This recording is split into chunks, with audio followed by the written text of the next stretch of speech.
క్రీస్తు యేసునందు అత్యంత ప్రియులైన నా సహోదరి సహోదరులందరికీ ప్రభువు నామమున వందనములు తెలియజేస్తున్నాను.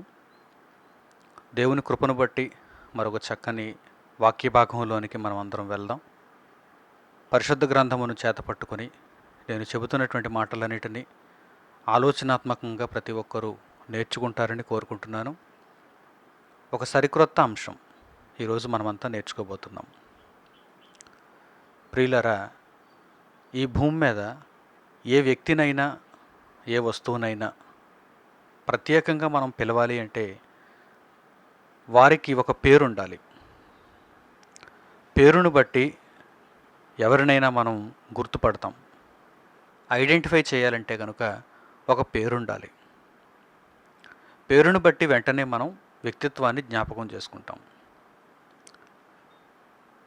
ప్రారంభ కాలంలో దేవుని కొరకు ఏర్పాటు చేయబడినటువంటి దేవుని పిల్లలైన ఇశ్రాయేలీయులకు కూడా దేవుడు ఒక ప్రత్యేకమైన పేరు పెట్టాడు. ఇశ్రాయేలీయులు అని వారు పిలువబడటానికి వారి పితరుడైనటువంటి యాకోబు ఇశ్రాయేలుగా పిలువబడ్డాడు. దేవుడు ఒక ఉన్నతమైన ఉద్దేశ్యంతో యాకోబు పేరును ఇశ్రాయేలుగా మార్చాడు. యాకోబు గర్భము నుండి పుట్టినటువంటి 12 మంది, ఆ 12 మంది నుండి వచ్చినటువంటి ఇశ్రాయేలు జనసమూహం అంతా కూడా ఇశ్రాయేలీయులుగా పిలువబడటానికి ప్రధానమైనటువంటి కారణం దేవుడు యాకోబుకు ఇచ్చినటువంటి పేరు. దేవుడు యాకోబు పేరును ఎందుకు మార్చాడు? యాకోబు అనేటువంటి పేరు అలాగే ఉంచేయచ్చు కదా, యాకోబేయులు అని పిలవచ్చు కదా. దేవునికి ఒక ఉన్నతమైన ఉద్దేశం ఉంది. భవిష్యత్ కాలంలో దేవునికి ఒక ఉన్నతమైనటువంటి సంకల్పం ఉంది. దానిని ఈ పాఠంలో మీ అందరికీ దైవ గ్రంథం నుండి దేవుని ఆత్మను బట్టి వివరించాలని నేను ఆశిస్తున్నాను. కనుక ప్రతి ఒక్కరూ ఆసక్తితో ఈ మాటలను జాగ్రత్తగా ఆలకించి చక్కని జ్ఞానమును దేవుని సన్నిధి నుండి నేర్చుకుంటారని నేను కోరుకుంటున్నాను. యాకోబు గర్భము నుండి పుట్టినటువంటి జనాంగమునకు దేవుడు ఇశ్రాయేలీయులు అని పేరు పెట్టాడు. యాకోబు పేరును ఇశ్రాయేలుగా మార్చి యాకోబు గర్భం నుండి వచ్చినటువంటి వారందరినీ దేవుడు ఇశ్రాయేలీయులుగా పిలుస్తున్నాడు. ఈ ప్రక్రియను దైవ గ్రంథంలో మనం చూద్దాం. దేవుడు ఈ విధంగా ఎందుకు కోరుకున్నాడో, భవిష్యత్ ప్రణాళిక ఆయన ఏ విధంగా రచించుకున్నాడో ఒక్కొక్కటిగా మనం ఆలోచిస్తూ దేవుని యొక్క సంగతులను మనం నేర్చుకుందాం. ఆదికాండం 32వ అధ్యాయము 27వ వచనం నుంచి జాగ్రత్తగా మనం చూడగలిగితే అక్కడ యాకోబు పేరు దేవుడు మార్చినట్టుగా కనిపిస్తుంది.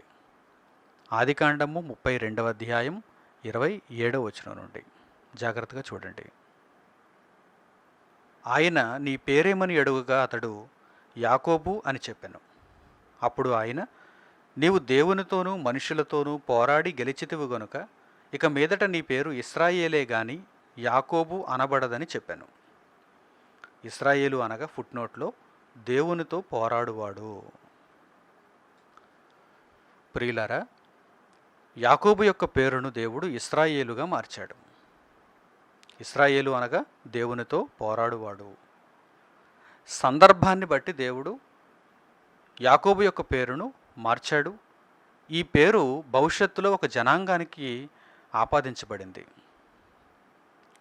యాకోబు యొక్క పేరు ఏమిటని దేవుని దూత అడిగినప్పుడు యాకోబు తన పేరును యాకోబు అని చెప్పినప్పుడు, ఇక మీదట నీ పేరు యాకోబు అనబడదు, ఎందుకంటే యాకోబు అనగా మోసగాడు అనేటువంటి అర్థం వస్తుంది. ఇక మీదట నువ్వు మోసగాడు కాకుండా దేవునితో పోరాడువాడవు, నీవు మనుషులతోనూ దేవునితోనూ పోరాడి గెలిచితివు కనుక ఇక మీదట నీ పేరు యాకోబు అనబడదు, ఇశ్రాయేలు అనబడుతుంది అని ఆ సందర్భంలో వ్రాయబడింది. చరిత్రలో ఈ ఘట్టాన్ని మనం ఆలోచన చేస్తూ దేవుని జ్ఞానమును మనం నేర్చుకుంటూ దేవుడు తన పిల్లలుగా తన జనాంగముగా ఏర్పాటు చేయబడినటువంటి యాకోబు గర్భము నుండి పుట్టినటువంటి వారికి ఇశ్రాయేలీయులు అనే పేరును ఎందుకు ఆపాదించాడో, ఎందుకు అనుగ్రహించాడో మనం నేర్చుకోగలిగితే ఇంకా క్రొత్త విషయాలు మనకు అర్థమవుతాయి. ప్రియులారా, భూమి మీద ఉన్నటువంటి మనుషులందరిలో తన పిల్లలు ప్రత్యేకంగా ఉండాలని దేవుడు కోరుకుంటున్నాడు. భూమి మీద ఉన్న జనులందరిలో తన్ను తెలుసుకున్న వారందరూ ప్రత్యేకంగా ఉండాలని దేవుడు కోరుకుంటున్నాడు. ఈ ప్రత్యేకింపబడినటువంటి జనమునకు, ఈ ప్రత్యేకింపబడినటువంటి సమూహమునకు దేవుడు ఒక పేరు పెట్టాలనుకున్నాడు. ఇది ఆయన ఉద్దేశ్యం. అంటే ఐడెంటిఫై చేయడానికన్నమాట. భూమి మీద మనం కూడా ఎవరినైనా ఐడెంటిఫై చేయాలంటే వారికి ఒక పేరు పెట్టాలనుకుంటాం. వెంటనే ఒక పేరును మనం ఆపాదించాలనుకుంటాం. ఈరోజు పల్లెకు ఒక పేరుంది, పట్టణానికి ఒక పేరుంది, వీధికి ఒక పేరుంది, రాష్ట్రానికి ఒక పేరుంది, దేశానికి ఒక పేరుంది. పేరుని బట్టి ఐడెంటిఫై అవుతున్నాయి. నదికి ఒక పేరు, సముద్రమునకు ఒక పేరు, ప్రాంతమునకు ఒక పేరు, మనిషికి ఒక పేరు, జాతికి ఒక పేరు, జంతువుకు ఒక పేరు, పక్షికి ఒక పేరు, వస్తువుకు ఒక పేరు. ఇలా ప్రతిదానిని మనం పేరును బట్టి ఐడెంటిఫై చేయగలుగుతున్నాం. చూడకపోయినా పేరు వింటే ఐడెంటిఫై అవుతుంది, జ్ఞాపకాలలోనికి వస్తుంది. దేవుని ప్రజలు కూడా ఐడెంటిఫై అవ్వాలి. జనులలో నా ప్రజలు కలిసిపోయి ఉండకూడదు, మిశ్రిత జనముగా ఉండకూడదు, ప్రత్యేకింపబడిన వారుగా ఉండాలి. ఎందుకంటే వారు నా పిల్లలు, వారు నా కొరకు బ్రతికేవారు, వారు ఉన్నతమైన ఆలోచనలు కలిగిన వారు, వారు ఆత్మానుసారముగా జీవించేవారు. కనుక వారు ప్రత్యేకింపబడాలని దేవుడు ప్రారంభంలోనే కోరుకున్నాడు. ఈ కారణమును బట్టి దేవుడు యాకోబు గర్భము నుండి పుట్టినటువంటి జనులకు, ఆ జనాంగానికి ఇశ్రాయేలీయులు అని పేరు పెట్టాడు. యాకోబు నుండి వచ్చినటువంటి 12 మందిలో ఎవరికి పుట్టినా సరే వారు ఇశ్రాయేలీయులు అని పిలువబడాలని దేవుడు కోరుకున్నాడు. యాకోబు గర్భము నుండి వచ్చినటువంటి 12 మంది ద్వారా పుట్టినటువంటి పిల్లలు ఇశ్రాయేలీయులు. ఇశ్రాయేలీయులు ఒక పేరు ద్వారా దేవుడు వీరిని ఐడెంటిఫై చేశాడు, ఏర్పరుచుకున్నాడు. ఇప్పుడు సర్వ ప్రపంచంలో ఉన్నటువంటి మనుష్యులు, నాటి కాలంలో ఇశ్రాయేలీయుల కాలంలో సర్వప్రపంచమందు ఉన్నటువంటి మనుష్యులు, ఇశ్రాయేలీయులు అనగానే వీరు దేవుని చేత పిలువబడిన వారు. వీరికి దేవుడు ధర్మశాస్త్రాన్ని ఇచ్చాడు. వీరు మోషే నాయకత్వంలో ఐగుప్తు బానిసత్వంలో నుండి బయటకు తీసుకుని రాబడ్డారు. వీరి మధ్య దేవుడు ఎన్నో సూచక్రియలు చేశాడు. వీరికి పరలోకమందున్న దేవుడు తెలుసు. వీరి యందు దేవుడున్నాడు, వీరిని దేవుడు నడిపిస్తున్నాడు, వీరి పోషకుడు దేవుడు అని ప్రజలలో ప్రతి ఒక్కరూ తెలుసుకుంటారు. ఇశ్రాయేలీయులు అనే పేరులోనే ఏముందన్నమాట? దేవుని కొరకు ఏర్పాటు చేయబడినటువంటి ఒక జనాంగం, దేవుడు తెలిసినటువంటి ఒక జనాంగం, దేవుడు ఎరిగినటువంటి ఒక జనాంగం. ప్రియులారా, జాగ్రత్తగా ఇక్కడ వరకు మీకు అర్థమైతే ఇక ముందు పాఠాన్ని చాలా చక్కగా, జ్ఞానయుక్తంగా, ఆలోచనాత్మకంగా మనస్సు పెట్టి మీరు నేర్చుకోవాలని నేను కోరుకుంటున్నాను. దేవుని యొక్క గ్రంథంలో తన పిల్లలకు దేవుడు ఒక పేరు పెట్టాడని, ఆ పేరును బట్టి తన పిల్లలను ఆయన పిలుస్తున్నాడని మనం నేర్చుకున్నాం కదా. ఇశ్రాయేలీయులుగా వారు పిలువబడినప్పుడు, ఇశ్రాయేలీయులంతా దేవుని పిల్లలుగా భూమి మీద బ్రతకవలసినప్పుడు అనతి కాలంలోనే ఇశ్రాయేలీయులలో భక్తి సన్నగిల్లిపోయింది. మోషే ద్వారా బయటకు వచ్చినటువంటి ఇశ్రాయేలీయులు, మోషే ద్వారా ఐగుప్తు బానిసత్వంలో నుండి బయటకు వచ్చినటువంటి ఇశ్రాయేలీయులు చాలా తక్కువ కాలంలోనే తొట్టిల్లిపోయారు, దేవునికి దూరం అయిపోయారు, దేవుని ఆజ్ఞలను అతిక్రమించారు, దేవుడు పెట్టినటువంటి పేరుకు అపకీర్తి తెచ్చిపెట్టారు, అప్రతిష్ట తెచ్చిపెట్టారు. దేవునితో పోరాడువారుగా ఉండవలసినటువంటి వారు, అనగా దేవునితో సాన్నిహిత్య సంబంధం కలిగి ఉండవలసినటువంటి వారు, దేవుని చేత ఏర్పాటు చేయబడి దేవుని యొక్క ఇష్టాన్ని నెరవేర్చుచు దేవునిని గూర్చి సర్వ ప్రపంచానికి తెలియజేయవలసినటువంటి వారు దేవునికి దూరం అయిపోయారు, దేవుని యొక్క మార్గము నుండి వేరైపోయారు. అటువంటి పరిస్థితులలో దేవుడు మరలా ఒక జనాంగాన్ని నేను ఏర్పాటు చేసుకోవాలి అనుకున్నాడు. మరలా ఒక జనాంగాన్ని నేను ఏర్పాటు చేసుకోవాలి. ఇశ్రాయేలీయుల ద్వారా ఆయన యొక్క సంకల్పం నీరుగారిపోయినప్పుడు, ఇశ్రాయేలీయుల ద్వారా ఆయన యొక్క ప్రణాళిక నెరవేరనప్పుడు దేవుడు నేను మరొక జనాంగాన్ని తయారు చేసుకోవాలి, ఆ జనాంగం శాశ్వతంగా ఉండాలి, నిత్యము ఉండాలి, ఇశ్రాయేలీయుల వలె దారి తొలగిపోయేవారుగా ఉండకూడదు, తొట్టిల్లిపోయేవారుగా ఉండకూడదు, తక్కువ కాలంలోనే నా మార్గం నుండి వేరైపోయేవారుగా ఉండకూడదు. ఇప్పుడు నేను ఏర్పాటు చేసుకోబోయేటువంటి జనాంగం, ఇప్పుడు నేను ఏర్పాటు చేసుకోబోయేటువంటి ప్రజలు శాశ్వతముగా నా కొరకు నిలబడేవారుగా ఉండాలి. నేను వారిని ఒక క్రొత్త పేరుతో పిలవాలని దేవుడు అనుకుంటున్నాడు. నేను వారిని ఒక క్రొత్త పేరుతో పిలవాలి. ఒకనాడు దేవుడు ఇశ్రాయేలీయులను ఏర్పాటు చేసుకున్నప్పుడు ఇశ్రాయేలీయులు అని వారిని పిలిచాడు. ఇశ్రాయేలీయులు దేవుని మార్గం నుండి తొలగిపోయినప్పుడు దేవునికి వచ్చిన ఆలోచన, దేవుని ప్రణాళికలో ఉన్న ఆయన ఆలోచన ఏంటంటే, నేను భూమి మీద నా కుమారుని ద్వారా ఒక జనమును, ఒక ప్రజను ఏర్పాటు చేసుకోవాలని దేవుడు కోరుకున్నాడు.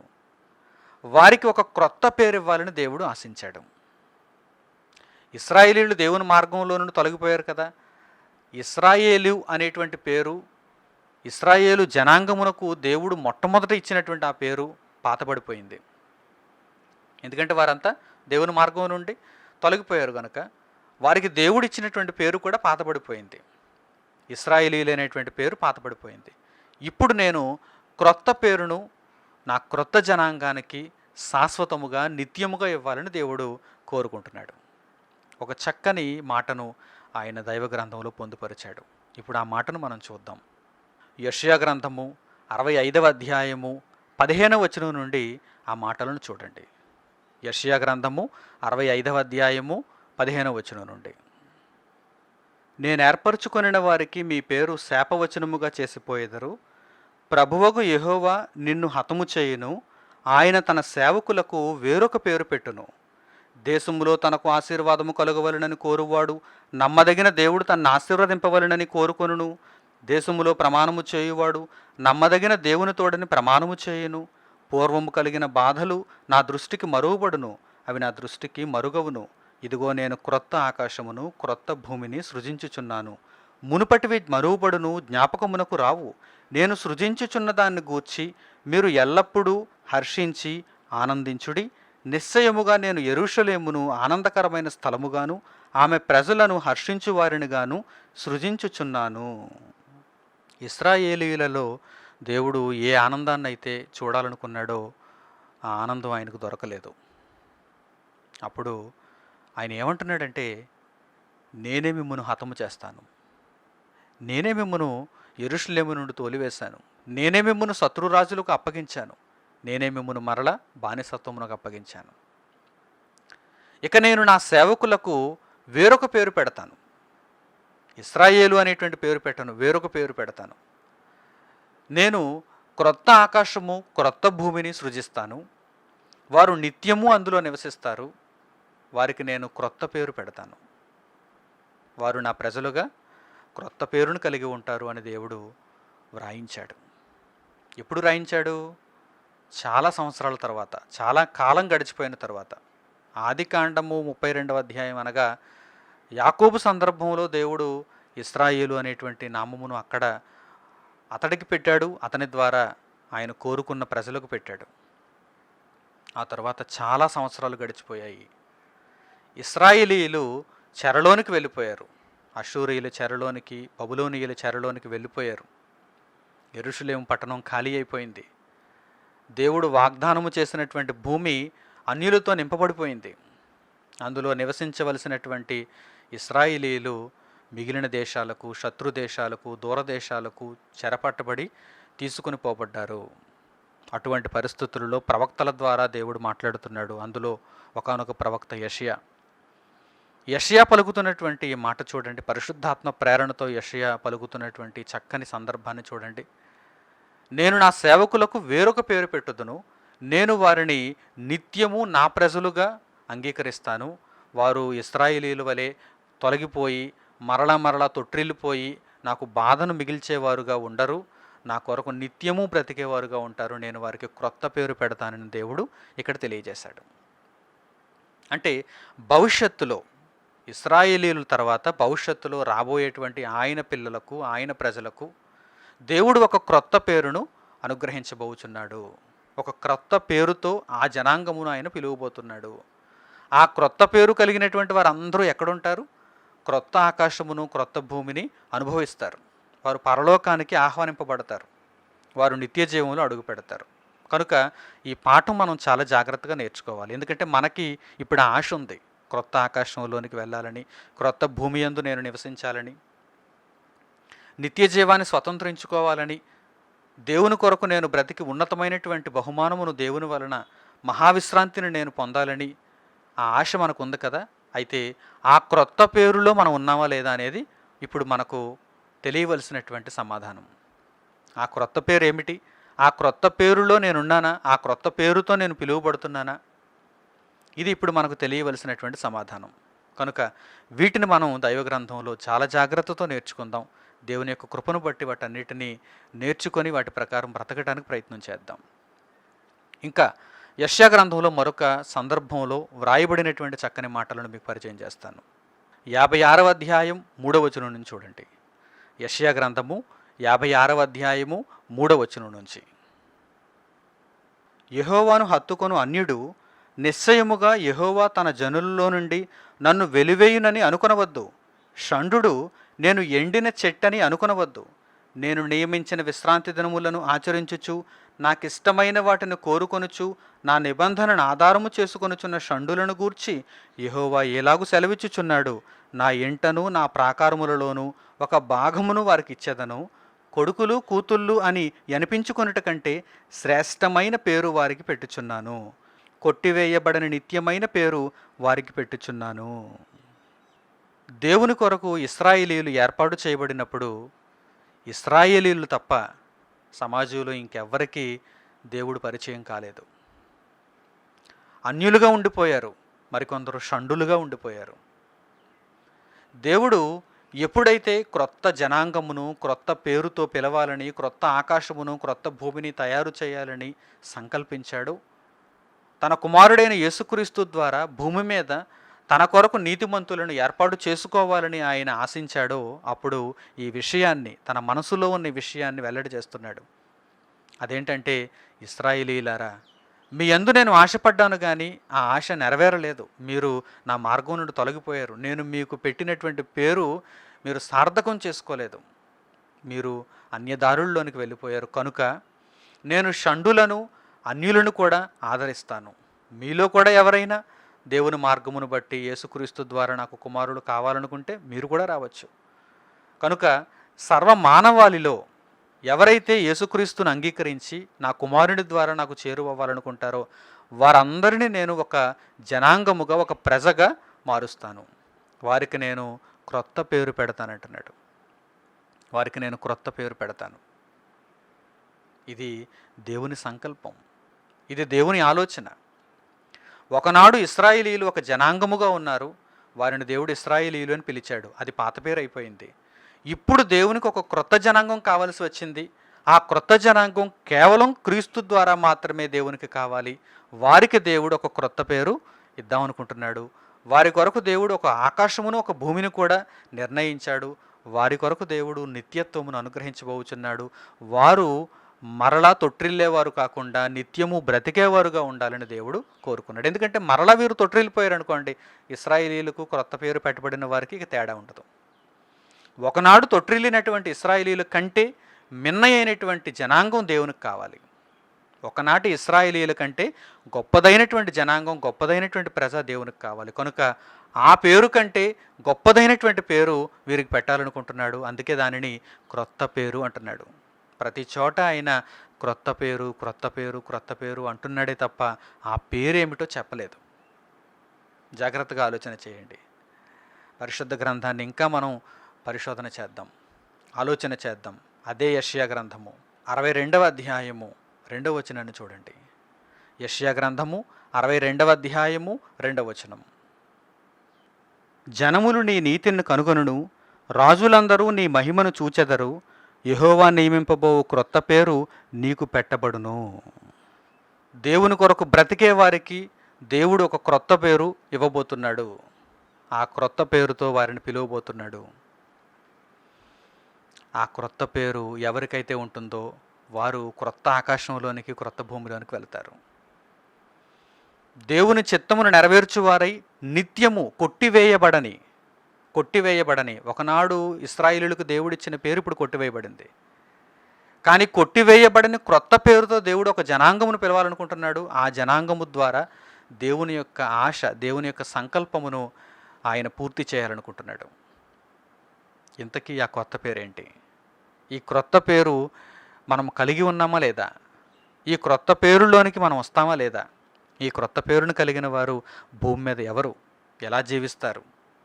దేవుడు దీనికి సంబంధించిన విషయాలను ఇంకా ఎక్కడైనా వ్రాయించాడా అనే దానిని ఇప్పుడు మనం పరిశోధన చేద్దాం. చాలామంది ఈ సందర్భాన్ని గూర్చి మాట్లాడాలనుకున్నప్పుడు క్రొత్త పేరు అనగానే ఏవేవో వారికి నచ్చినటువంటి పేర్లు కొన్నింటిని సర్దుబాటు చేసుకున్నారు. కొంతమంది నీతిమంతులు అనే పేరు క్రొత్త పేరు అనుకున్నారు. మరికొంతమంది పరిశుద్ధులు అనేటువంటి పేరు క్రొత్త పేరు అనుకున్నారు. మరికొంతమంది యాజకులు అనే పేరు క్రొత్త పేరు అనుకున్నారు. మరికొంతమంది రాజులు అనేటువంటి పేరు క్రొత్త పేరు అనుకున్నారు. ఎందుకంటే కొన్ని మాటలు, దైవ గ్రంథంలో కొన్ని మాటలను వారు చూచి అక్కడతో వారు సరిపెట్టుకున్నారు. అయితే అవి పూర్తి సమాధానాలు కాదో, దేవుడు ఇంకా మెరుగైన సమాధానాన్ని వ్రాయించాడో లేదో మనం నేర్చుకుందాం. ఎందుకంటే దేవుడు మనకు మరుగు చేయకుండా ప్రతి సమాధానమును అనుగ్రహించాడు. ఆయన యందు భయభక్తులు కలిగి ఉంటే ఆయన వలన తప్పకుండా ఆయన సమాధానాలు మానవులకు అందుతాయి. దేవుడు మనుషులకు పెట్టే కొత్త పేరేంటి?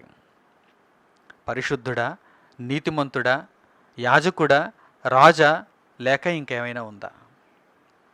కొన్ని మాటలు బైబిల్లో మనకు కనిపిస్తున్నాయి. వాటిని చదివినప్పుడు ఈ పేరే దేవుడు ఒకవేళ క్రొత్త పేరుగా తన క్రొత్త ప్రజలకు, క్రొత్త జనాంగానికి ఇచ్చాడేమో అనిపిస్తుంది. ఆ మాటలను మనం దైవ గ్రంథంలో ఒకసారి ముందుగా చూద్దాం. పేతురు రాసిన మొదటి పత్రిక 1వ అధ్యాయము 14 నుండి 16 వచనాలలో దేవుడు ఒక చక్కని సంగతిని జ్ఞాపకం చేస్తున్నాడు. పేతురు రాసిన మొదటి పత్రిక 1వ అధ్యాయం 14వ వచనం నుంచి జాగ్రత్తగా చూడండి. నేను పరిశుద్ధుడనై ఉన్నాను గనుక మీరును పరిశుద్ధులై ఉండుడని వ్రాయబడి ఉన్నది. కాగా మీరు విధేయులకు పిల్లలై మీ పూర్వపు అజ్ఞాన దశలో మీకుండిన ఆశలను అనుసరించి ప్రవర్తింపక మిమ్మును పిలిచినవాడు పరిశుద్ధుడై ఉన్న ప్రకారము మీరును సమస్త ప్రవర్తన యందు పరిశుద్ధులై ఉండుడి. ఈ వాక్యమును చదివిన తర్వాత చాలామందికి ఒక అంచనా వచ్చింది. అదేంటంటే దేవుడు యెషయా గ్రంథంలో చెప్పినటువంటి ఆ క్రొత్త పేరు, దేవుడు నిర్ణయించుకున్నటువంటి ప్రజలకు ఆయన పెట్టబోయే క్రొత్త పేరు పరిశుద్ధుడు ఏమో, పరిశుద్ధుడు అనే పేరును ఆయన పెట్టాలనుకున్నాడేమో అనుకున్నారు. ఎందుకంటే ఆయన పరిశుద్ధుడు, ఆయన పిల్లలు కూడా పరిశుద్ధులుగా ఉండాలని ఆయన కోరుకున్నాడు. రైట్. దేవుడు పెట్టాలనుకున్న పేరు పరిశుద్ధుడు అనేటువంటి పేరా? అక్కడతో మనం సరిపెట్టుకోవచ్చా? ఈ మాటను బట్టి మనం సరిపెట్టుకోవడానికి ఏదైనా ఆధారం ఉందా? అలాగే పేతురు రాసిన మొదటి పత్రిక 2వ అధ్యాయం 9వ వచనాన్ని కూడా ఒకసారి చూడండి. పేతురు రాసిన మొదటి పత్రిక 2వ అధ్యాయము 9వ వచనం. అయితే మీరు చీకటిలో నుండి ఆశ్చర్యకరమైన తన వెలుగులోనికి మిమ్మును పిలిచిన వాని గుణాతిశయములను ప్రచురము చేయు నిమిత్తము ఏర్పరచబడిన వంశమును, రాజులైన యాజక సమూహమును, పరిశుద్ధ జనమును, దేవుని సొత్తైన ప్రజలునై ఉన్నారు. ఇక్కడ కూడా ఒక మంచి ఆధారం మనకు లభిస్తుంది. అదేంటంటే మీరు చీకటిలో నుండి పిలువబడ్డారు, ఆశ్చర్యకరమైన తన వెలుగులోనికి మిమ్మల్ని పిలిచిన వాని గుణాతిశయములను మీరు ప్రచురము చేయు నిమిత్తము మీరు ఏర్పరచబడిన వంశం, రాజులైన యాజక సమూహం, పరిశుద్ధ జనం, దేవుని సొత్తైన ప్రజలై ఉన్నారు. అంటే దేవుడు తాను ఏర్పరచుకున్నటువంటి జనాంగానికి, క్రొత్తగా ఆయన నూతనముగా ఏర్పరచుకున్నటువంటి జనాంగానికి ఆయన ఇవ్వబోయే క్రొత్త పేరు ఏమిటి అని మనం ఆలోచించినప్పుడు, ఈ మాటను మనం చదివినప్పుడు కొన్ని ఆధారాలు మనకి ఇక్కడ కనిపిస్తున్నాయి. అవేంటంటే ఏర్పరచబడిన వంశం, రాజులైన యాజక సమూహం, పరిశుద్ధ జనం, దేవుని సొత్తైన ప్రజలు. అంటే ఆయన క్రొత్త పేరుగా ఏ పేరు పెట్టాలనుకుంటున్నాడు? రాజులు అనేటువంటి పేరు పెట్టాలనుకుంటున్నాడా? యాజకులు అనేటువంటి పేరు పెట్టాలనుకుంటున్నాడా? పరిశుద్ధులు అనేటువంటి పేరు పెట్టాలనుకుంటున్నాడా? దేవుని పిల్లలు అనేటువంటి పేరు పెట్టాలనుకుంటున్నాడా? ఈ క్రొత్త పేరు అసలు ఏమై ఉంటుంది? ప్రియులారా, నిజంగా దేవుడు ఒక నీతిమంతుడు అనేటువంటి పేరును, లేక పరిశుద్ధుడు అనేటువంటి పేరును తన ప్రజలకు ఇవ్వాలి అనుకుంటే ఇవి గత కాలంలోనే దేవుడు ప్రస్తావించాడు. ఇశ్రాయేలీల కాలంలోనే దేవుడు ఇశ్రాయేలీలను ఎలా ఉండమంటున్నాడు? పరిశుద్ధులుగా ఉండమంటున్నాడు. పరిశుద్ధులుగా ఉండమంటున్నాడు. ఇంతకు మునుపు ఎన్నడూ ప్రస్తావించబడని పేర్లైతే కాదు, ఇవన్నీ ఇంతకు మునుపు ప్రస్తావించబడిన పేర్లే. దేవుడు నీతిమంతులుగా ఉండమన్నాడు, దేవుడు యాజకులుగా ఉండమన్నాడు, దేవుడు పరిశుద్ధులుగా ఉండమన్నాడు, దేవుడు రాజులుగా ఉండమన్నాడు, దేవుని పిల్లలుగాను ఉండమన్నాడు. ఒకసారి మనం పాత నిబంధనలోనికి వెళితే ఈ ఆధారాలు మనకు అర్థమవుతాయి. లేవీయ కాండము 11వ అధ్యాయము 44వ వచనాన్ని చూడండి. లేవీయ కాండము 11వ అధ్యాయము 44వ వచనం. నేను మీ దేవుడనైన యెహోవాను, నేను పరిశుద్ధుడను గనుక మీరు పరిశుద్ధులై ఉండునట్లు మిమ్మును మీరు పరిశుద్ధపరచుకొనవలెను. అలాగే లేవీయ కాండము 19వ అధ్యాయము 2వ వచనాన్ని కూడా చూడండి. లేవీయ కాండము 19వ అధ్యాయము 2వ వచనం. మీరు పరిశుద్ధులై ఉండవలెను, మీ దేవుడనైన యెహోవానగు నేను పరిశుద్ధుడనై ఉన్నాను. దేవుడు పరిశుద్ధుడు అనేటువంటి పేరే తన ప్రజలకు పెట్టాలి అనుకుంటే గతకాలంలోనే దేవుడు పరిశుద్ధులుగా ఉండమని ముందుగా తెలియజేశాడు కదా. లేవీయ కాండంలో ఇప్పుడు చదువుకున్న మాటలను మనం ఆలోచన చేస్తే ఇశ్రాయేలీల కాలంలోనే దేవుడు తన పిల్లలను పరిశుద్ధులుగా ఉండమన్నాడు. పరిశుద్ధుడు అనేటువంటి మాట తప్పని దేవుడు చెప్పటం లేదు, దేవుని వాక్యంలో అలా వ్రాయబడలేదు. పరిశుద్ధుడు అనేటువంటి మాట చాలా ఉన్నతమైనది. దేవుడు పరిశుద్ధుడు కనుక ఆయన పిల్లలు కూడా పరిశుద్ధులుగా ఉండాలి. అయితే ఆయన పెట్టబోయే క్రొత్త పేరు మాత్రం పరిశుద్ధుడు అనేటువంటి పేరు మాత్రం కాకపోవచ్చు. ఎందుకంటే పరిశుద్ధుడు అనేటువంటి పేరు, నీతిమంతుడు అనేటువంటి పేరు, యాజకుడు అనేటువంటి పేరు, రాజు అనేటువంటి పేరు, ప్రవక్త అనేటువంటి పేరు, ఇవన్నీ కూడా సర్వనామములు. సర్వనామములు అంటే ప్రత్యేకముగా దేవుడు ఎన్నడూ ప్రయోగించకుండా ప్రత్యేకముగా క్రొత్త పేరుగా ప్రస్తావించినటువంటి పేరు క్రిందకి ఇవి రావు. దేవుని యొక్క పిల్లలు పరిశుద్ధులుగా ఉండాలి, దేవుని యొక్క పిల్లలు నీతిమంతులుగా ఉండాలి, దేవుని యొక్క పిల్లలు రాజులై ఉండాలి, దేవుని యొక్క పిల్లలు యాజకులై ఉండాలి. నో డౌట్, అందులో సందేహం ఏమీ లేదు. అయితే దేవుడు ప్రారంభం నుంచి చెబుతున్నాడు, మీరు పరిశుద్ధులుగా ఉండండి, మీరు నీతిమంతులుగా ఉండండి, మీరు నాకు పిల్లలుగా ఉండండి, మీరు న్యాయాధిపతులుగా ఉండండి, మీరు రాజులై ఉండండి, మీరు యాజకులై ఉండండి అనేటువంటి మాటలు దేవుడు ప్రారంభం నుంచి చెబుతున్నాడు. ప్రారంభం నుంచి ఇశ్రాయేలీయులకు నేర్పిస్తున్నాడు. అయితే ఆయన ఇవ్వబోయే క్రొత్త పేరు ఏమిటి అనే దానిని ఇప్పుడు మనం జాగ్రత్తగా ఆలోచించాలి. ఈరోజు భూమి మీద ఉన్నటువంటి ఎందరో మనుష్యులు అనేకమైనటువంటి విశ్వాసాలను కలిగి ఉన్నారు. వారిలో చాలామంది, దాదాపుగా అందరూ కూడా, మీరు మీ విశ్వాసమును బట్టి ఎలా ఉండాలి అనుకుంటున్నారు అనగానే వారందరూ ఏమంటారు చెప్పండి? మేము పాపాత్ములుగా ఉండాలనుకుంటున్నాం అని ఎవరైనా అంటారా? మేము దుష్టులుగా, అనీతిమంతులుగా, పాపాత్ములుగా ఉండాలనుకుంటున్నాం అని ఎవరైనా అంటారా? మా విశ్వాసమును బట్టి మేము పరిశుద్ధులుగా ఉండాలనుకుంటున్నాం అని అంటారు. మా విశ్వాసమును బట్టి మేము నీతిమంతులుగా ఉండాలి అని అనుకుంటున్నాం అని అంటారు. మా విశ్వాసమును బట్టి మేము గొప్పవారుగా ఉండాలనుకుంటున్నాం, గొప్పవారం మేము అని చెప్పుకుంటూ ఉంటారు. కానీ అందరూ పరిశుద్ధులు కాలేరు, అందరూ నీతిమంతులు కాలేరు, అందరూ గొప్పవారు కాలేరు. కానీ అందరికీ ఒక ఆలోచన అయితే ఉంటుంది. అందరూ ఈ పేరును వారిది అనుకుంటారు. పరిశుద్ధులు, నిర్దోషులు, నీతిమంతులు, న్యాయవంతులు, ఈ సర్వనామములను గూర్చి ప్రతి ఒక్కరూ ఆ పేరు తమదే అనుకుంటారు, తమకే ఆపాదింపబడినది అనుకుంటారు. ప్రతి ఒక్కరూ ఇది మా సొంతం అనుకుంటారు.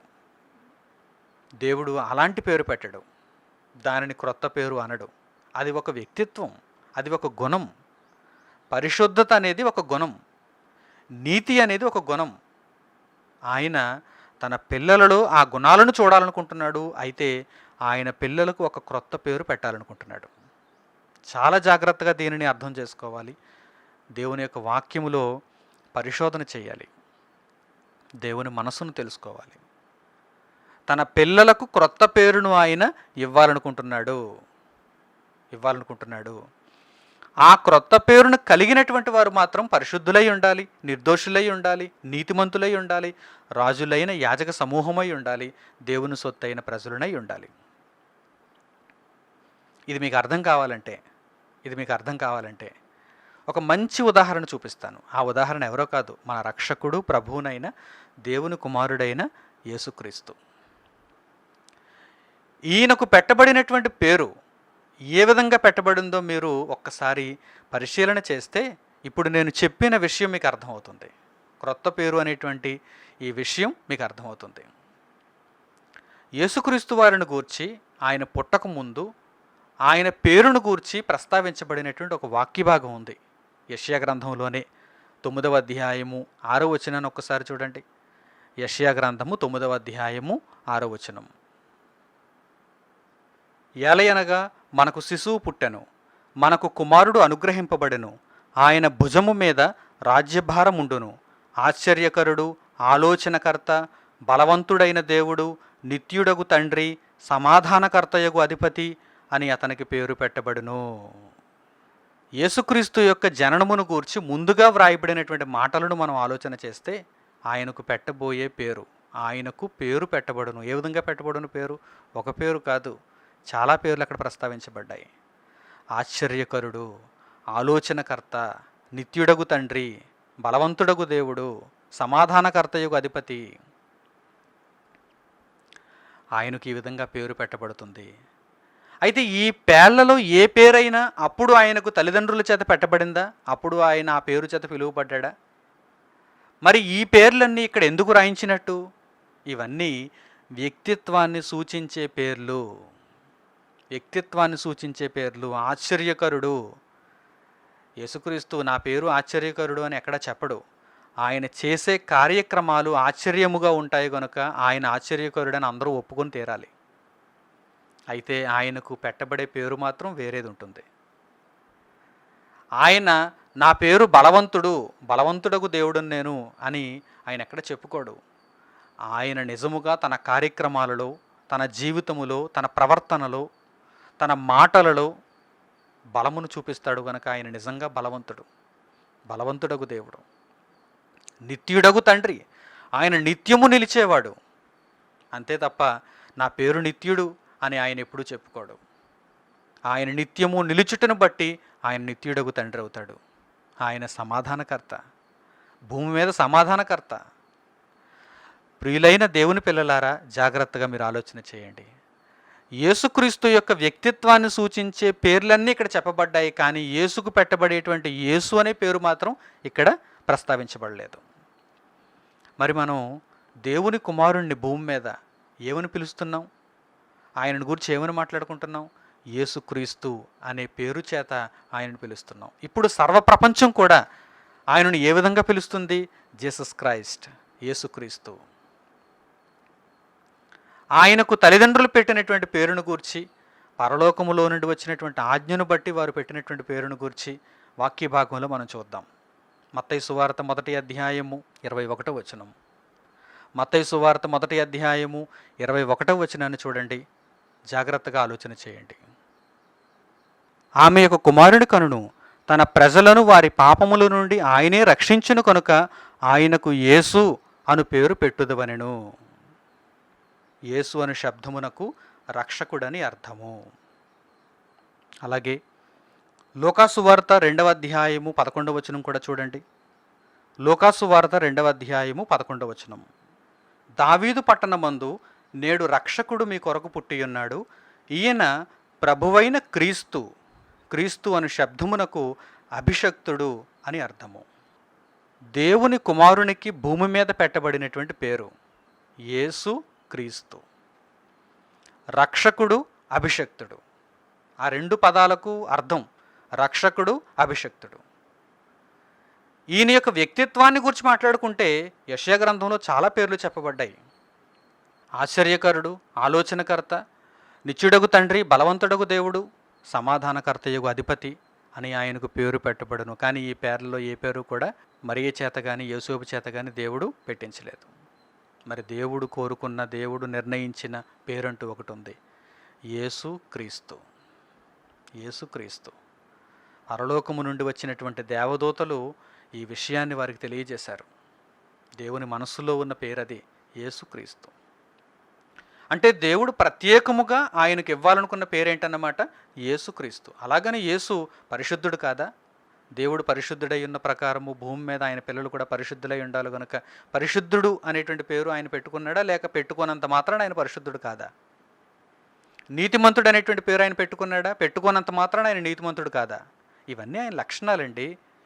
ఇవన్నీ ఆయన లక్షణాలు. పరిశుద్ధత అనేది ఆయన లక్షణం, నీతి అనేది ఆయన లక్షణం, యాజకుడు అనేది ఆయన లక్షణం, ప్రధాన యాజకుడు ఆయన, సేవకుడు అనేది ఆయన లక్షణం, దేవుని కుమారుడు అనేది ఆయన లక్షణం, రాజుగా ఆయన లక్షణం.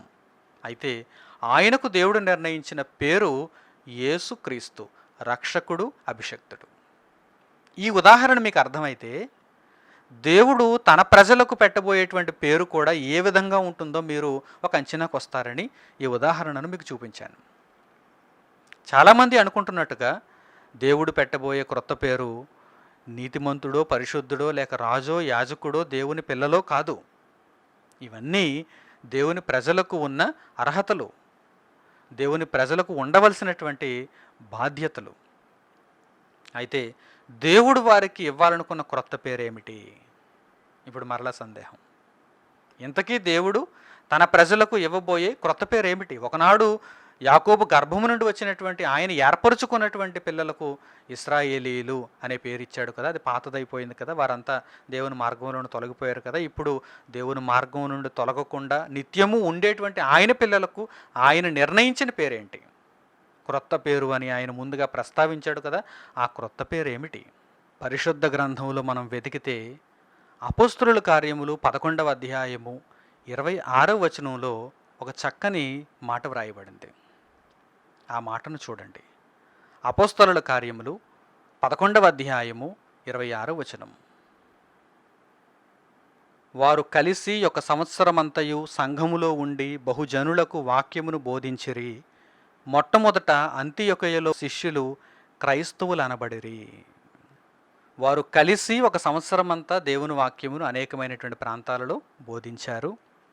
మొట్టమొదట అంతియొకయలోనున్న శిష్యులు క్రైస్తవులు అనబడిరి.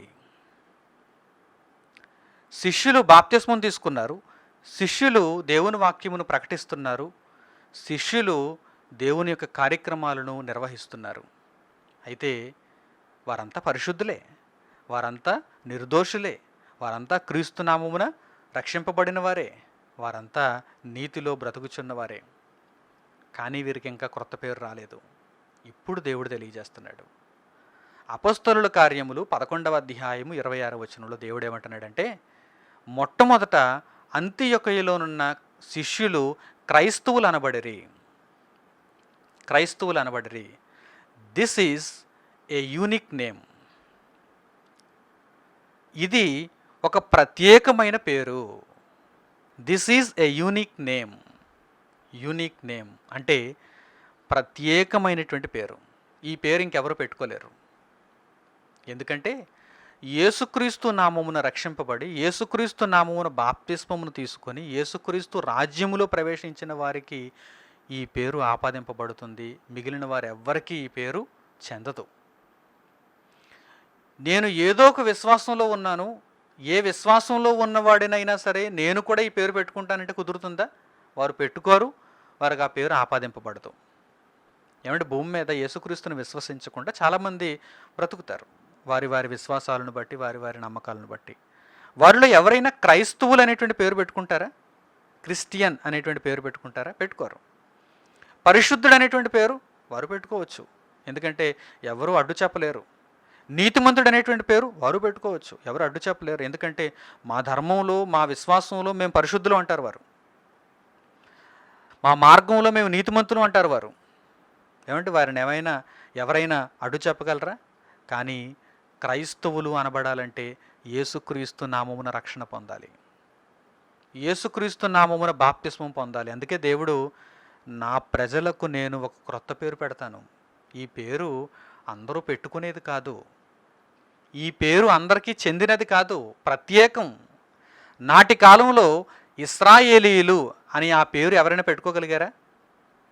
యాకోబు గర్భం నుండి వచ్చినటువంటి వారు మాత్రమే ఆ పేరును కలిగి ఉన్నారు. మిగిలిన వారంతా వారి వారి జాతులు. అమ్మోనీయులు, అమాలేకీయులు, హివ్వీయులు, పెరిజీయులు, హిత్తీయులు, యెబూసీయులు, ఎదోమీయులు, కల్దీయులు. వారి వారి ప్రాంతాలను బట్టి, వారి జాతులను బట్టి వారు వేర్వేరు పేర్లతో పిలువబడ్డారు. ఇశ్రాయేలీయులు అని ఎవ్వరూ పిలువబడలేదు, కేవలం యాకోబు గర్భము నుండి వచ్చిన వారు మాత్రమే పిలువబడ్డారు. ఎందుకంటే అది ప్రత్యేకింపబడిన పేరు.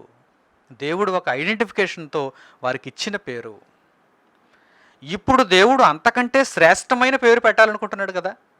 శ్రేష్టమైన పేరు పెట్టాలనుకుంటున్నాడు కదా. ఏ కాలములోనైనా దేవుని ప్రజలైన వారు పరిశుద్ధులే, దేవుని ప్రజలైన వారు నిర్దోషులే, దేవుని ప్రజలైన వారు నీతిమంతులే. అయితే నాటి కాలంలో దేవుని కొరకు నిర్ణయింపబడిన వారు ఇశ్రాయేలీయులుగా పిలువబడితే దేవుడు ఆ పేరును కొట్టివేసి ఇప్పుడు క్రొత్త పేరును అనుగ్రహించాడు. ఈ క్రొత్త పేరు ఏంటంటే క్రైస్తవుడు. క్రైస్తవుడు ఈ పేరు ప్రపంచంలో క్రీస్తును అంగీకరించకుండా ఎవరు పెట్టుకోలేరు. ఎందుకంటే పేరులోనే ఉంది, క్రీస్తు అనేటువంటి పేరుంది, అభిషక్తుడు అనేటువంటి పేరుంది. యేసే క్రీస్తై ఉన్నాడు కదా. అపొస్తలుడైన పౌలు ఏమని తర్కిస్తున్నాడు, ఏమని వాదిస్తున్నాడు? అపొస్తలుల కార్యములు 17వ అధ్యాయం మొదటి 3 వచనాలలో మీరు చూడగలిగితే అపొస్తలుడైన పౌలు ప్రతి విశ్రాంతి దినమున ఏమని తర్కిస్తున్నాడు, ఏమని ఒప్పిస్తున్నాడు, ఏమని వాదిస్తున్నాడు? యేసే క్రీస్తై ఉన్నాడని, ఆయన శ్రమపడి మృతుల్లో నుండి తిరిగి లేచాడని అందరికీ తెలియజేస్తున్నాడు, ప్రకటిస్తున్నాడు కదా. యేసే క్రీస్తై ఉన్నాడని తెలియజేస్తున్నాడు కదా. యోహాను రాసిన మొదటి పత్రిక 5వ అధ్యాయం మొదటి వచనంలో యేసే క్రీస్తై ఉన్నాడని నమ్మినవాడు దేవుని మూలముగా పుట్టినవాడు అని వ్రాయబడింది కదా. యేసే క్రీస్తై ఉన్నాడని నమ్మినవాడు దేవుని మూలంగా పుట్టినవాడు. ప్రియులారా, క్రైస్తవుడు అనేటువంటి పదంలో క్రీస్తు అనేటువంటి ఆ గొప్ప వ్యక్తి యొక్క నామం మనకు కనిపిస్తుంది. దేవుని కుమారుని నామం మనకు కనిపిస్తుంది. దేవుని కుమారుని నామమందు ఎందరైతే అంగీకరింపబడి ఆయన రాజ్యంలో ప్రవేశిస్తారో వారందరూ కూడా ఏమనబడతారు? క్రైస్తవులు అనబడతారు. They are Christians.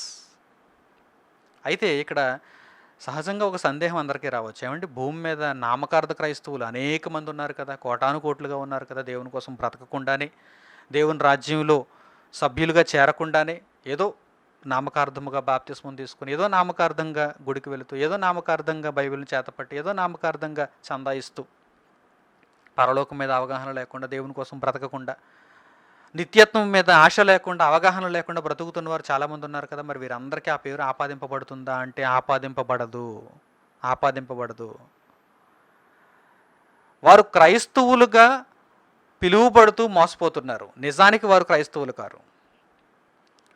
ఎవరైతే న్యాయముగా దేవుని యొక్క పిలుపుని అందుకొని దేవుని రాజ్యంలో సభ్యులుగా బ్రతుకుతూ దేవుని ఇష్టాన్ని నెరవేరుస్తూ దేవుని లోకము కొరకు ఎదురు చూస్తూ నిరీక్షణ, విశ్వాసము, నమ్మకము, మెలకువ, సిద్ధపాటు కలిగి ఉన్నారో వారు మాత్రమే క్రైస్తవులు. క్రైస్తవులు. ఎవరైనా బలవంతంగా ఈ పేరు పెట్టుకున్నంత మాత్రం ఆ పేరు వారికి ఆపాదింపబడుతుందా? ఆ పేరులో ఉన్న శక్తి వారికి అనుగ్రహింపబడుతుందా? లేదు. ఎవరైనా తమ పేరును క్రిస్టియన్ అని మార్చేసుకున్నారనుకోండి, పేరే క్రిస్టియన్గా మార్చేసుకున్నారనుకోండి, వారు అనుసరిస్తున్నటువంటి విశ్వాసమును కాదు, మార్గమును కాదు, పేరే క్రిస్టియన్ అని మార్చుకున్నారనుకోండి, దానిని బట్టి వారికి దేవుడు పరలోకం ఇచ్చేస్తాడా? ఇవ్వడు. దేవుని మార్గములో దేవుని ప్రజలుగా నిర్ణయింపబడినవారు, దేవుని కొరకు బ్రతుకుచున్నవారు, క్రీస్తు నామమున బాప్తిస్మం పొందినవారు, క్రీస్తును లోకమునకు పరిచయం చేస్తున్నవారు, క్రీస్తు ప్రకటనలలో తమ జీవితమును అంకితం చేసుకున్నవారు, వారు మాత్రమే దేవుడు పెట్టిన ఆ క్రొత్త పేరును కలిగి ఉంటారు. ఈ క్రొత్త పేరు క్రైస్తవుడు. ఈ క్రైస్తవుడు పరిశుద్ధుడు, ఈ క్రైస్తవుడు నీతిమంతుడు, ఈ క్రైస్తవుడు రాజు, ఈ క్రైస్తవుడు యాజకుడు, ఈ క్రైస్తవుడు దేవుని కుమారుడు, ఈ క్రైస్తవుడు యేసే క్రీస్తై ఉన్నాడని లోకానికి ప్రకటిస్తాడు. ఇదే దేవుడు నిర్ణయించిన క్రొత్త పేరు. యెషయా గ్రంథంలో దేవుడు ముందుగా తెలియజేశాడు కదా, ఇశ్రాయేలీయులను దేవుడు తోసివేసి అన్యులను ఆయన స్వీకరిస్తున్నాడు, షండులను ఆయన స్వీకరిస్తున్నాడు.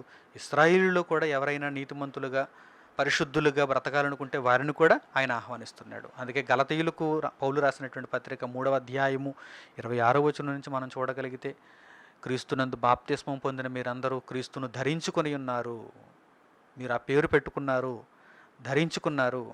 ఇందులో యూదుడని, గ్రీసు దేశస్థుడని, పురుషుడని, స్త్రీ అని, దాసుడని, స్వతంత్రుడని ఏ భేదమూ లేదు. యేసుక్రీస్తునందు మీరందరూ ఏకముగా ఉన్నారు. ఒకే పేరును కలిగి ఉన్నారు, ఒకే భావంతో ఉన్నారు, ఒకే ఆత్మను పొంది ఉన్నారు, ఒకే లక్ష్యంతో బ్రతుకుతున్నారు. దేవుని మార్గములో మీరు జీవిస్తున్నారు. మీరందరూ దేవుని కొరకు బ్రతికేవారైతే మిమ్మును అందరినీ దేవుడు క్రొత్త పేరుతో పిలుస్తున్నాడు. ఆ క్రొత్త పేరు ఏంటంటే క్రైస్తవుడు. మొట్టమొదట అంత్యొకయలో ఉన్న శిష్యులు క్రైస్తవులు అనబడితే ఇప్పటికీ ఎందరో క్రైస్తవులు అనబడ్డారు. ఎందరో క్రైస్తవులు అనబడ్డారు. ఆయన గ్రంథమందు వ్రాయబడ్డారు. అలా వ్రాయబడిన జీవ గ్రంథములో మన పేరుంటే మనము కూడా క్రైస్తవులు అవుతాం. భూమి మీద మనం పిలువబడినంత మాత్రాన కాదు, దేవుడు మనలను క్రైస్తవుడు అని ఆయన పిలిచినప్పుడు మాత్రమే మనం క్రైస్తవులు అవుతాం. మనం నిజంగా క్రైస్తవులు అవ్వాలంటే ఏం చేయాలి? అన్ని విషయాలలో క్రీస్తును పోలి నడుచుకోవాలి, క్రీస్తును ధరించి నడుచుకోవాలి. ఎందుకంటే పేరు క్రైస్తవుడైనప్పుడు, మన పేరు క్రైస్తవుడైనప్పుడు పేరుకు తగ్గట్టుగా జీవించాలి.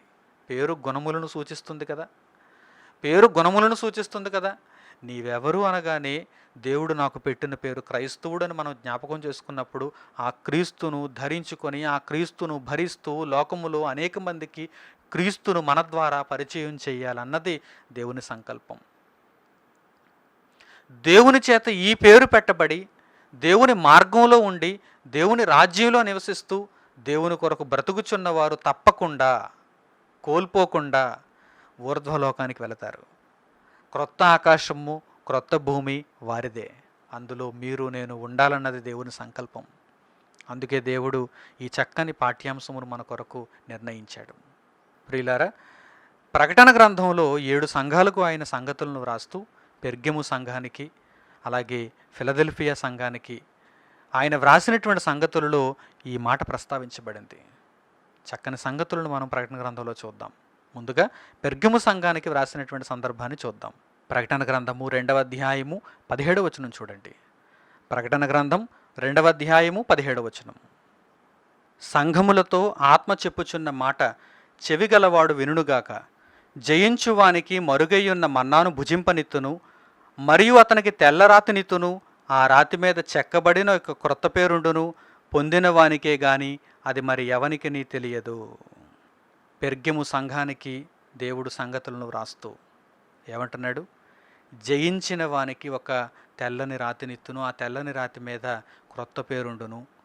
ఆ క్రొత్త పేరు ఎవరైతే పొందుతారో వారికే అర్థమవుతుంది, వారికే తెలుస్తుంది అంటున్నాడు.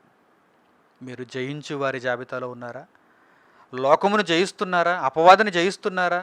మీ శరీరమును మీరు జయిస్తున్నారా? మీరు దేవుని కొరకు పోరాడుతున్నారా? మీరు నిజంగా జయించువారైతే, బహుమానమునకు మీరు అర్హులైతే మీకు ఆ పేరు ఇవ్వబడుతుంది. జయించువానికి ఒక తెల్లని రాతినిత్తును, అంటే పరిశుద్ధమైన రాతినిత్తును. ఆ రాతి మీద నేను చెక్కిన ఒక క్రొత్త పేరు ఉంటుంది. ఆ క్రొత్త పేరు దానిని పొందిన వానికే తప్ప ఎవరికీ తెలియదు. మరి ఇప్పుడు క్రైస్తవుడు అనే పేరు అందరికీ తెలిసిపోయింది కదండి. అంటే పేరు తెలియడం కాదు, పేరులో ఉన్న విశిష్టత తెలియడం అక్కడ దేవుడు కోరుకుంటున్నాడు. పేరులోని విశిష్టత ఎవరికైనా తెలుసండి. క్రైస్తవుడు అనగానే బాప్తిసం తీసేసుకున్నారు, వీరంతా క్రైస్తవులు అంటారు అందరూ. లోకంలో క్రిస్టియన్కి డెఫినేషన్ అడగండి, ఏం చెప్తారో చూద్దాం. బాప్తిసం తీసుకుంటే క్రిస్టియన్, బైబిల్ పట్టుకుంటే క్రిస్టియన్, చర్చికి వెళ్తే క్రిస్టియన్. ఇదా నిర్వచనం? ఇదా దేవుడు చెప్పే నిర్వచనం? అది కాదు. జయించువాడు, జయించువాడు అపవాదిని జయించాలి, లోకాన్ని జయించాలి, దేవుని కొరకు బ్రతకాలి, క్రీస్తును ధరించుకోవాలి, క్రీస్తును లోకానికి పరిచయం చేయాలి. అట్టివానికి నేను ఈ క్రొత్త పేరు ఇస్తాను. ఈ పేరు దానిని పొందిన వానికి తప్ప మరెవరికని తెలియదు. పైపైన తెలుస్తుంది మిగిలిన వారందరికీ, ఆ పేరు యొక్క పరిపూర్ణమైన అర్థం ఇంకెవరికీ తెలియదు. అలాగే ఫిలదెల్ఫియా సంఘానికి వ్రాసినటువంటి సంగతులలో వ్రాయబడిన మాటను చూడండి. ప్రకటన గ్రంథం 3వ అధ్యాయము 12వ వచనం. ప్రకటన గ్రంథము 3వ అధ్యాయము 12వ వచనం. జయించువానిని నా దేవుని ఆలయములో ఒక స్తంభముగా చేసేదను, అందులో నుండి వాడు ఇక మీదట ఎన్నటికిని వెలుపలికిపోడు. మరియు నా దేవుని పేరును, పరలోకములో నా దేవుని యొద్ద నుండి దిగివచ్చుచున్న నూతనమైన యెరూషలేమును, నా దేవుని పట్టణపు పేరును, నా క్రొత్త పేరును వాని మీద వ్రాసెదను.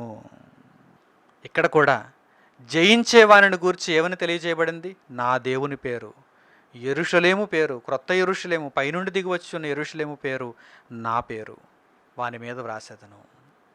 నా పేరు వాని మీద రాసేదను. ప్రియమైన దేవుని పిల్లలారా, నీవు క్రీస్తును ధరించుకున్నవాడుగా భూమి మీద బ్రతకాలి, క్రైస్తవుడుగా భూమి మీద బ్రతకాలి. క్రైస్తవుడు అనగానే లోకం అనుకున్నటువంటి విధానం కాదు, లోకం అనుకున్నటువంటి నిర్వచనం కాదు. క్రైస్తవుడు అనగానే దేవుడు కోరుకున్న నిర్వచనం, దేవుడు కోరుకున్న నిర్వచనం. ఒకనాడు ఇశ్రాయేలీయులలో దేవుని యొక్క ఆశ భంగమైపోయింది, దేవుని ఆశ భంగమైపోయింది. ఇప్పుడు క్రైస్తవులలో దేవుని ఆశ భంగం కాకుండా ఉండాలంటే అది నాతోనూ నీతోనూ ముడిపడి ఉంది. మనం చక్కగా జీవిస్తే, మన ఆలోచన విధానం దేవుని ఆలోచన విధానానికి సరిపోతే, మనము దేవుడు కోరుకున్నట్టుగా బ్రతికితే దేవుని ఆశ భంగం కాదు కదా, దేవుని కోరిక, దేవుని సంకల్పం నెరవేరుతుంది కదా. అలాంటప్పుడు జయించిన వానికి ఆయన క్రొత్త పేరు ఇచ్చి క్రొత్త భూమిలో క్రొత్త ఆకాశంలో ప్రవేశపెడతాడు కదా. ఇంతటి మహా అవకాశమును దేవుడు మనకు అనుగ్రహించాడు. ఈ అవకాశాన్ని అందిపుచ్చుకోండి. క్రొత్త పేరు కలిగిన వారై, క్రొత్త జీవితములను కలిగిన వారై, క్రొత్త చేతలతో క్రీస్తును లోకానికి పరిచయం చేసే క్రీస్తు రాయబారులుగా మీరంతా ఉండాలని దేవుని వాక్యమును బట్టి కోరుకుంటూ, దేవుని మాటలను బట్టి మిమ్మల్ని హెచ్చరిస్తూ ఈ మాటలను ముగిస్తున్నాను. తలలు వంచి కండ్లు మూసుకొని ప్రార్థనలు ఏకీభవించండి. పరమందున్న అత్యున్నతుడు అయిన మా తండ్రి, మా దేవ, మీ పరిపూర్ణమైన ప్రేమ కొరకు, మీరు అందించిన వాక్య భాగము కొరకు వందనములు తండ్రి. కేవలము వినువారు మాత్రమై ఉండి మమ్మల్ని మేము మోసపుచ్చుకొనకుండా మీ మాటల ప్రకారం ప్రవర్తించటానికి మాకు సహాయం చేయండి.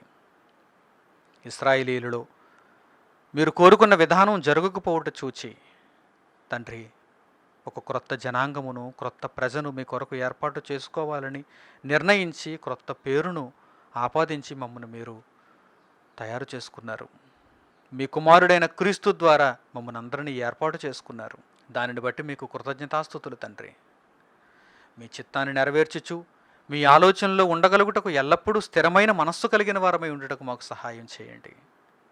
మీ మాటలను పెడచెవిని పెట్టకుండా క్రొత్త భూమి యందు, క్రొత్త ఆకాశమునందు మేము నివసించే నిమిత్తం, నిత్యము మేము బ్రతుకు నిమిత్తం క్రొత్త పేరును కలిగి భూమి మీద క్రీస్తును లోకమునకు తెలియచేయుటలో మా జీవితమును కొనసాగించుకొనగలుగుటకు చివరి క్షణం వరకు మీ ఎడల నమ్మకమైన విశ్వాసము, బుద్ధి తండ్రి మేము కలిగి ఉండగలుగుటకు సహాయము చేయమని మిమ్మల్ని కోరుకుంటూ, మమ్మను కాపాడుతున్న మీ బలమైన హస్తము కొరకు మీకు ధన్యవాదములు తెలియజేస్తూ, యేసుక్రీస్తు ప్రభు వారి శ్రేష్టమైన నామము ద్వారా ఈ ప్రార్థనా విన్నపములు మీకు సమర్పిస్తున్నాము తండ్రి.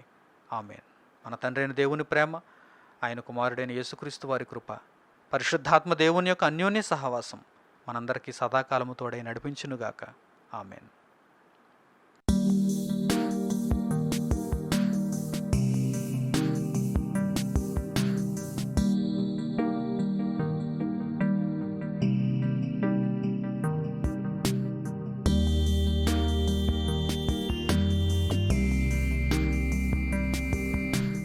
సహోదరులు మణికుమార్ గారు ప్రసంగించిన ఎన్నో ఆత్మ సంబంధమైన సంగతులను ఉచితముగా వీక్షించుటకు స్క్రిప్చర్స్ యూనివర్సిటీ మరియు సన్ ఆఫ్ గాడ్ ఆన్లైన్ అనే మా యూట్యూబ్ ఛానల్స్ ను తప్పక దర్శించండి. మా సమాచారమును ఎప్పటికప్పుడు తెలుసుకొని ఆత్మీయాభివృద్ధి నొందవలనంటే స్క్రిప్చర్స్ యూనివర్సిటీ మరియు సన్ ఆఫ్ గాడ్ ఆన్లైన్ అనే మా యూట్యూబ్ ఛానల్స్ ను సబ్స్క్రైబ్ చేసుకోండి. సత్వర నోటిఫికేషన్ల కొరకు సబ్స్క్రైబ్ బటన్ ప్రక్కనే ఉన్న బెల్ సింబల్ ను క్లిక్ చేయండి. ధన్యవాదములు.